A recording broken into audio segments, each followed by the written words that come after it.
Hello and welcome back to the Fit for Business and Life podcast, and it's brought to you by Sharp, Fit for Business and Life and the Business Body Network, improving the performance and transforming busy, overwhelmed, overworked or potentially overweight professionals, business owners and consultants along with their teams to become fitter, happier and more confident. The Fit for Business and Life podcast is all about sharing passion, knowledge and expertise around business and personal performance. From our hosts, myself, Martin Sharp, a 30-year change maker in business, large and small, and Dominic Furness, a world traveller and life enthusiast, plus special guests sharing their know-how, experience, and their own expertise in making changes in business and in themselves, featuring inspirational stories, insights, tips, and practical knowledge, bringing more healthier, happier, and higher achievement to your world. So why not follow this podcast? We are live on Spotify, Apple Podcasts, and Amazon Music. If you're watching this on YouTube, then please hit the subscribe button or drop us a like, because we very much appreciate your support. Now sit back and enjoy this episode of Fit for Business and Life podcast, brought to you in partnership with Sharp, Fit for Life and the Business Body Network. Let's go. Yeah, let's make a start. We're going to talk today about running movement. Sounds good to me. Yeah. So okay. There's a lot of topics here. Like, which one do you want to start with? Well, I think if you start just thinking about running movement, most people are thinking, well, what on earth can you talk about? You put one foot in front of the other and you just kind of keep moving, don't you? And I think if anyone who's starting off, that's probably their initial impression of running. That certainly was my initial impression of running. Yeah, well, actually, let's just start with, because I'm quite interested, because I haven't been training for marathons like you have been. Hopefully by the time this comes out, you'll have completed the challenge of doing the 3. But yeah, I would definitely like to know more on how the training works. I know you're like using like the Nike running app or something. You do like short runs, long runs, mid-length runs, like you've trained like almost a marathon sort of thing. Like, what is the reasons for them and what is the benefit of training in that style? And perhaps if there is like another way of training in which you just do the same run over and over and over and over. Okay. So please fill me in. So I think there's a lot of things you just asked there. So first of all, let's touch on the plan side, because that's probably the first piece you looked at. And it's like the old adage: you fail to plan, you plan to fail. And running's no different, because you're trying to get your body to adapt. So you're trying to change from being doing one thing to actually then being able to achieve whatever it is that you're looking to achieve in running, whether that's going to be a 5K run, a 10K run, a half marathon, a marathon, an ultra marathon, whatever you've kind of got in mind for that kind of distance, that speed, that duration and things. And it takes roughly somewhere about 12 to 16 weeks for your body to adapt and make those changes. So it means that you need to have a plan for 12 to 16 weeks that you're going to be able to implement and enjoy and be able to measure that progress against. So that's kind of the first thing when you started talking about the fact that I was using the Nike Running Club app, and the other apps are available. I have tried the ASIC Runners app. I've tried the Cooper app. I've tried the Runner app. I use some of the Strava plans, etc. So there's a whole variety of apps out there, which they all have their own positives and negatives about them. I just found when I was starting, and probably by accident, to be honest, more than anything else, that the Nike Running Club one just kind of fitted nicely for me. It had some nice guided runs, gave me some ideas, etc., and had a variety of runs in there. And as I say, that was probably more accident than by design that I came across that. So from what you're saying, the reason for doing the longer and shorter runs is actually just to keep the motivation high more than anything else. No, you're also looking for adaptation. So we hadn't quite got to that part of it. So okay. I was just kind of talking over the plan, but actually you're looking for how you can adapt. Now, if all you do is like long runs, then you kind of miss the opportunity there that the shorter runs can bring for you. And if you're not doing things like your interval training, your speed runs effectively, so tempo runs, fartlek runs, interval training, hill runs, etc., then you're not providing any variation in speed. And this is where some people might turn around and say, well, running's boring. It's just the same thing all the time. And, I always manage to get around this route with X number of minutes, this kind of distance, and I can't seem to get any faster, etc. But if you're not challenge yourself, you're not building up to do that, then you're never going to be able to get any better. It's a bit like, for example, with weight training. So sometimes what we'll do is we'll put different training routines in there. We might do drop sets, we might do pyramid sets, we might do force reps. And it means that at that moment, at that point where you're just about to fail in most cases, you're trying to stimulate the muscles just a little bit more so that you take yourself beyond that sticking point so that you can lift that little bit extra weight. And then you can start to see the progression. You're not kind of hitting those plateaus quite as much. And the same's with running. So if you're kind of just doing the same old all the time, then you'll hit your groove, or as some people might call it, or hit your slump or whatever. You don't then try to get out of that kind of that. So you're just stuck in a comfort zone. Yeah, you're kind of stuck in a rut is the the way you could think about it. And it's hard to break out of that. Whereas actually when you've got that little bit of variety in there, so you're including, for example, some of that kind of speed work, it's a great way to actually be able to start to break some of those barriers down and just get that a little bit quicker, because you're then pushing your heart rate up, not for a whole distance of a long run, but just for that kind of small amount of distance. You're kind of making yourself go that little bit quicker, not again for like 10, 15, 20 minutes, half an hour or an hour, etc., but just maybe for that 1 minute, that 3 minute, that 10-minute interval, whatever that interval training is set up. So it becomes something that's a bit more easier. And the more that you do it, the more your body learns to adapt to these things, because it's expecting it to come next time. And as we've talked about before, the kind of law of specific adaptations by imposed demands, as we demand more out of our body by doing these kind of speed exercises, the better. Yeah, and again, you get the variability, which is so important, as we've touched upon before. Yeah. And then there's the other side of it, which is you've got to put the kilometers into the feet. I mean, that's one of the things that Gabe kind of taught us around is, you no matter what way you want to look at it, you need to make sure you've got the mileage in your legs, feet, and making sure that you're running on tired legs, because especially when you're doing some of the distance races, you are going to run tired. Mm-hmm. So it's pointless, for example, just doing the short runs or doing things, the smaller kind of elements of it and thinking, oh, that's going to be okay. Or doing a long run, then taking a rest the next day. What you want to be doing is you want to be having the longer runs, and then the following day, follow it up with yet another run when your legs are tired, when you're feeling exhausted as well. Yeah, and I can back that, because like last week, my body felt like a car crash, but it was good to push through it. And like I felt possibly even stronger, even though I was like feeling so beat. And then like this week, that it's all relaxed. Feel amazing. Yeah. And I remember you were saying, because you'd just done like all of the, you'd done all the strength training, you'd done all the workout when you'd gone climbing, etc.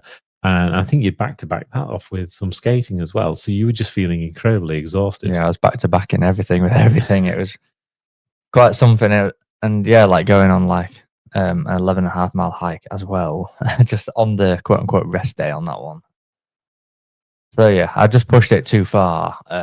But as you say, like adaptation, like your body just gets used to it, and now it's probably worth it. But just last week I was dying. But this week again, you've been able to improve your performance, and you've seen those kind of gains. Yeah, and I imagine it is the same with running. Like, even though I feel tired, like when I go skating, like oh my gosh! But after like 15 minutes, like once you get into the rhythm, it's like you're back to like full fight again. Oh, definitely. I mean, like it comes back, and then you finish, and then the next day you're like, oh, I've got to do that again and go again. But you're spot on, because we were talking in the previous episode about the fact that I'd been doing some of these long runs, the 20Ks, the 30Ks, the 40Ks. And then, even that day being able to do something else, or the following day being able to get to the gym, etc. And while, yes, I might be a bit achy, but I'm able to perform. But if you remember, when I was doing the first set of runs, so when my accountant Mark, bless his soul, says to me in like February last year, you want to go to a park run, you want to go do a park run. He says it's 5K, it's really good fun, you'll enjoy it, etc. And at this point, I couldn't run 1K, let alone 5K.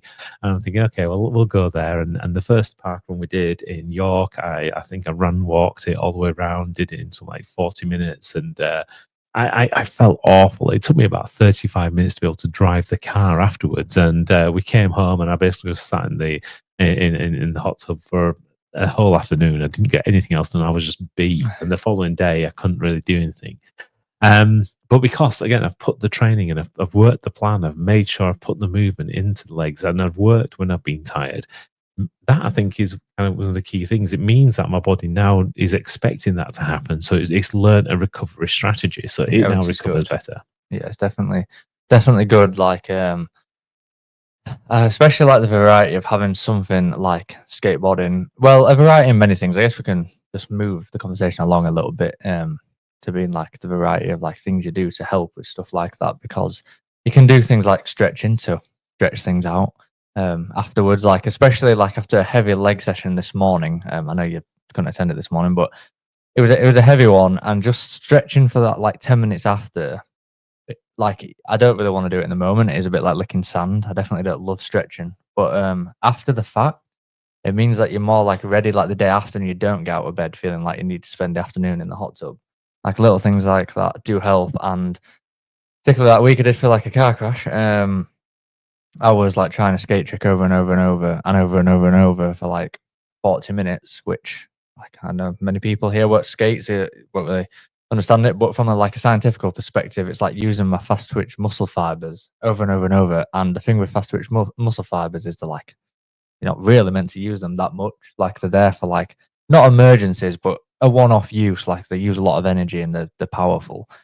So to be constantly using those muscles that are not designed to be used that much for that long, like really took a toll.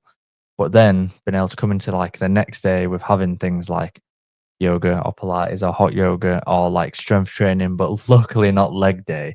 Like put the strain somewhere else. Like I'm tired, I'm fatigued, but it's not putting me in that state of I can't do anything because there's like other avenues to take. Like I couldn't have gone back and done that skate session again. My legs were just finished. Yeah, and you're spot on. I think having that kind of variety that you bring into it. And let's just touch on, for example, the stretching, the yoga, and things. And I know now I'm getting a little bit older. Things get a bit more creaky, a bit more feeling like the Tin Man from the Wizard of Oz some days. So without doing the kind of yoga on a regular basis, I feel like I probably would have seized up by now. And I can tell the difference. I can tell the difference on the weeks where I've only maybe got in 1 or 2 sessions during that week versus the 5 sessions. So being able to stretch the muscles out, being able to, take that time out to move in different ways and being able to get my body to all sorts of various different contortions, it's worthwhile. It kind of keeps it working for me. And like you say, it's nice to be able to stretch the muscles out. And I think it helps the recovery. And I know there is some research out there that kind of shows this as well. So it's always nice to be able to see that kind of scientific backing. Well, yeah, and again, it's just the variety in the movement. Like I suck at yoga and I suck at Pilates. Like it's just not designed for my body type at all. Like a lot of cases, they'll be like do something and I just sit on the mat in confusion and delusion. Or I used to until I've like learned how to like adapt things for my body. Or it'll be like a wrist stretch that involves like bending over and having your hands underneath your feet, and I'm like, well, that's all good for the wrist, but like I can't get into that initial bit, And it is like it is tough, and it's definitely humbling because I always like put off doing like yoga and Pilates and stuff because I don't know, I didn't think it'd be hard in truth, but that is wrong. And if you're in the same like position thinking like it's not very masculine, that's very easy, completely untrue. It's the hardest thing you'll ever do unless you're flexible, in my opinion. But yeah, it's good to have that variety in it, and the stretching's good. And for having so many years of neglect of not stretching, and you like saying you're getting a bit older, like if you don't do it, you'll just completely lose it and never have it back. Yeah, it is a use it or lose it type of thing. So yeah, but Like me, never had it, and then trying to like gain it at this stage is tough. So then if you're like 10 years ahead of me, it's even harder. Like I'll probably call it a good time, to be honest. You'll gain it. You'll be fine. You're still in your 20s. You're still stupple. You bounce. You're still bouncing. I still bounce, but I don't bend. That's the problem. Definitely, it reminds me of a friend of mine, Austin, who's a comedian, and he does a little skit around this. And he basically he says his wife took him to Pilates. No, it wasn't Pilates. It was yoga, and they're kind of doing things like the downward facing dog, and he's going to the tree pose, etc. And he does the old man standing on one leg, trying not to fart pose most of the time. I can get the funny part of that, because sometimes it might feel like it's just so alien, but actually once you kind of get into it and you get more used to it, and you kind of, like you say, concentrate on what your body can do and almost like what it's supposed to feel like, which are the muscle groups you are supposed to be stretching out. And it's the same with weight training, right? Because if we concentrate on the muscle we're using rather than worrying about the name of the exercise, and then really just like concentrate on what that form's supposed to be, then all of a sudden things become a lot more simpler. And you can find those kind of adaptations. So it might be, for example, that you have a problem bending in a certain way or moving a weight in a certain way. But actually, if you learn to tweak it so that actually you know which muscle you're supposed to be moving, so that actually you can feel that muscle move, you can feel that muscle stretch, then that actually is going to give you the best benefit anyway. Oh, definitely. And maybe like in the future, be able to like get into that position or move the weight in that way. But yeah, I think it's okay to adapt at the start because like the ideal, like we'll say poster pose is definitely not for everybody. Oh God, yeah, definitely. And Like in anything, like even like the form of running or cycling or like perfect posture sitting down or like being in a yoga pose or like doing a Pilates move or a skate trick, like there's always the poster, like the ideal, like what it should be, but it shouldn't be for you. Like, you know, like if I was in a full back bend, the only way that's happening is because I snapped my spine, which wouldn't be ideal by any stretch. So yeah, but there are people in our lives that can do full back bends. yeah, and then it's just incredibly like impressive. comes down to an anatomy thing, and like I for some reason just have shoulders that just won't budge. Like I've been strength training for maybe, I mean, it doesn't sound like very long, does it? 6 months, but I feel like I've been like pretty like grinding it for the last 6 months, and still just really silly weak shoulders, and it's just one of them where you just got like stronger. Don't beat yourself up about it. I'm not beating myself up, but this is the point I'm highlighting, that it's like okay at a certain point, like you should still keep trying to get stronger and get more mobility and push through these like plateaus and push out your comfort zone, but like yeah, don't get disheartened 'cause it's too easy to quit, I think. Yeah. Like, I think it's too easy to quit if you just like feel you can't do something because it's just so frustrating. But you just gotta stick with it. So I think definitely the stretching is a benefit for runners, and I found it. Such a tangent, eh? Yeah, I find it's definitely been a massive. We'll have to bring it back on track, don't I? Yeah, no, that was good. So I definitely think it's a benefit for runners. I've definitely benefited from it. And again, when listening to some of the experts, I've been to several different runners' talks that have been held by the London Marathon people, by the Teenage Cancer Trust people, etc. And it is always something that kind of gets featured. And I've listened to experts, so physios, etc., that have kind of presented on these kind of matters.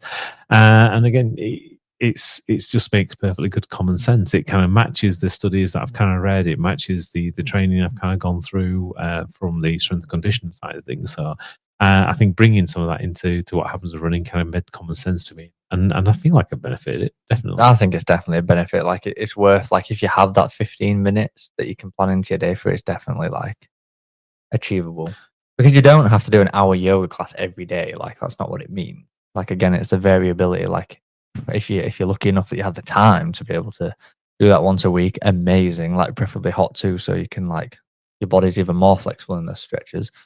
But like 10 minutes a day, 15 minutes a day, it's going to do something like to help you run for sure. Yeah, I'm not a fan of hot yoga. I find the smell of the sweat is just a bit off-putting with everybody else. So well, there might have some incense sticks in there if you're lucky. Yeah, I enjoy the yoga. For me, I kind of bring it into my nighttime routine. So the last hour of the day is always my hour, no matter what happens. So I start the day for myself. I end the day for myself. So the start of the day is all around, making sure I get my weight training in, I fuel myself correctly, etc. So every day starts well, and then the end of the day, I try to do like you said, 20 minutes, half an hour yoga. It's not usually an hour. I don't think I've ever really done an hour's yoga session. That's tough. But then from there, it's my wind down. It's part of, it's putting the lid on the day. Everything else can go away. I'm not going to answer tons of messages. I'm not going to do any more creativity. It's just that wind down time, that hour to then get me the sleep that I need. And we'll touch a little bit more on this when we're going to the next that episode. combines like mindset, recovery, and movement all in one. Moderation. And moderation too. It's covering a whole world of bases. Is that really just putting that practice in for yourself at the end of the day? Exactly. We'll cover more of that in the next episode when we go through runner's moderation, really. So we talked about how stretching can kind of benefit from running. We've talked a bit about running. We talked about running plans, etc. But what we haven't touched on is the role of things like strength and conditioning training for runners. Yeah, let's touch on it. Yeah, like you're the expert here.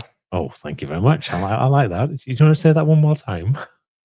I forgot what I said, unfortunately. Oh, typical, isn't it? Once you get a compliment, eh? But no, it's there are so many things that you can use to complement what you're doing with the running. So you want to have the stronger muscles, you want to have those fast twitching fibers, etc., as you were talking about earlier. So complementing the running training with doing things like squats, with doing things like lunges, with doing any kind of lower body exercise work, and in fact upper body exercise work. Well, I was going to say, like, the upper body, do not find it's useful to still be using your body in a way of like motion that's not like always battering your legs, because like, I don't know. Well, I think it depends on what the person's objective is. I mean, for me, I'm going to do an all-over session anyway. So each week, I want to make sure I've hit every single muscle group because that's what I find really works for my body. It works well. It makes me feel good, and I like the results I get from it. I keep that overall strength. When you read a bit more about runners and you talk to other runners and you listen to other coaches that coach just specifically runners, they kind of give you a different angle. So they do look at specifically what you're doing with your legs. So they'll be talking about, make sure you do things like calf raises. You do like 2 different types of calf raises. One's where you're just like pushing yourself up, some way you're pushing your knees forwards. Make sure you're doing your forward squats, your front squats, as well as your back squats. Make sure you're doing things like your leg curls and stuff. So they do kind of focus a lot more on that kind of lower body movement as opposed to necessarily thinking about what you can do from an upper body perspective, chest, back, arms, and things. Yeah, so it's pretty goal dependent then, really, and personal preference in a way. Yeah, because I guess for optimum, you could swap all your training for your legs, but then you probably just wouldn't be optimum in yourself, just because you don't want to. Well, you'd be optimum in one area of your life, but then perhaps neglect other areas of it as a result. I'm the same. Like, I like the all over body workout. Like, it makes me feel good, and I'd rather take less gains in an area, but overall be a bit more of a jack of all trades. Like, I know in business, it's not the best to be a jack of all trades because, like, no money in that. But when it comes to your health, I think, especially for longevity, like, actually, my girlfriend was telling me something she heard in a podcast about, like a metaphor using, like the Swiss cheese with the holes in it. Mm-hmm. Just like everything you do in life is like that. Like the piece of cheese is full of holes, but the more you lay on top of each other, by the time there's loads of layers, there's actually like no holes in it. Which I do quite like, which is the same for me with like all this like strength training and like the skating and all the movement and the eating and the mindset and everything. It's just like adding all those layers to build kind of a strong body is more important to me than just going down one avenue and just having that on one layer of cheese. Yeah, healthy body, healthy mind, healthy spirits. That kind of drives everything really, because once you've kind of got that great foundation, then that kind of what can lead to everything else. That can lead to achieving goals. It can lead to like a healthier and a more prosperous business. It can lead to great relationships that you can have with people around you, because you've got this ability to be able to have this bigger outlay for people. So I get that. I get the whole idea, and I like the analogy of the Swiss cheese. Never heard that one before. Yeah, it's a proper good one, isn't it? Like, you can use it in any context you want, but yeah, it's good. I think it was actually used originally in like for health, like preventing like health problems. Basically, just like stack a lot of good habits on top of each other to hopefully have a longer duration of like longevity in life. Really. Yeah, no, I can appreciate. But you can apply it to anything. Yeah, I mean, some of the things you might find actually don't work, but again, take those out. Use the things that do work. Well, that's important. Like, for example, like putting the Sven press in the in the exercise plan there. Like, you've already been through the ropes of it and know, or at least in your opinion, that it's not the most, like, it's not the best thing to practice. But I've not seen this firsthand yet, so I'm like still gonna do it. So it's like the same. I probably will realize it's totally pointless and remove it. But yeah, it's definitely good to try things for yourself. Yeah, I think I warned you, if I ever come into the gym and it finds like one of those January 1st memes of people going into the gym, then definitely we're gonna have words. Yeah. Find you using the equipment in some weird and wonderful fashion, so you've tied yourself up to something. I don't know. Yeah. But it's a case you have to keep trying things on and find the things that kind of work for you. And then definitely when it comes down to the running side, it's find an app that works for you, find a plan that works for you, find a method that kind of you can fit into your life. So it's not saying that you have to run at 6 o'clock every morning or 6 o'clock every evening or lunchtime every day. Sometimes you're going to have to switch things around and find the time that actually works for you. But then once you've kind of got that, then stick to it. Utilize what we talked about in the mind episode to keep that consistency, because it's only through the execution of the plan for that kind of 12, 16 weeks that you're going to see the adaptations in your body, so that you can actually benefit from it and actually achieve that goal that you kind of set yourself out to do. Yeah, that was a good little speech. Oh, thank you very much. Trying to make it inspirational a little bit. I'm feeling inspired. Excellent. And hopefully you guys are feeling inspired. And as always, I'd like to give you a big thank you for taking the time out to listen to this episode of the Fit for Business and Life podcast. The Fit for Business and Life podcast is brought to you in partnership with Sharp Fit for Life and the Business Buddy Network, helping busy professionals and their teams become more happier, healthier, and even more higher achieving in business and in life. If you'd like to join us as a guest in the show or get in touch to know more about the topics we covered, then we'd love to hear from you. Simply email hello@sharpfitforlife.com. Once again, thank you for listening to the Fit for Business and Life podcast. The Fit for Business and Life podcast is produced and presented by Wax Tie Limited. Copyright is applied.